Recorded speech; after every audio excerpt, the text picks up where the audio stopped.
يا هاجسي سوق المدايح والأبيات، حضر لي جزيلات القصيد ومعاني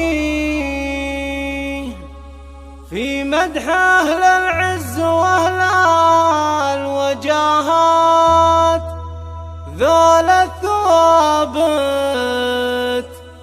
ذول الثوابت كل مجد تعالي.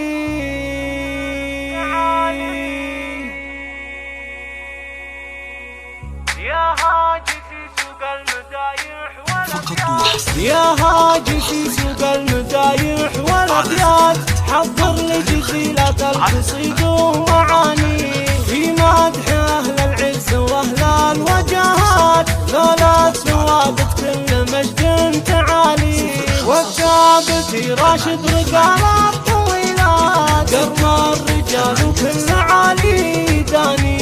لجل ام فهد صخر قوافيك بالذات، بنت الشيوخ وذكرها حي طاري. واهدي لها من راشد احلى العبارات، واهدي لبناتها الشعر في قوافي. راشد واخوها اللي تعلى المقامات، راعى الجمايل والكرم في مساعي. نسل الحرارة اللي يشيلوا الصعيبات، الثابت وفعله ينامس مبادي في حاضر التاريخ ومن ماضي فات. مجد الثوابت يشهده قاصي وداني، وفهد اللي تحتمي الجزيلات. بالخير تزهر صيته الطيب يحافي، مهرة أصيلة بنت شيخان طالات، ذرة ثمينة وفعلها دوم تسهيل. مضرب مثل كل النساء الكريمات،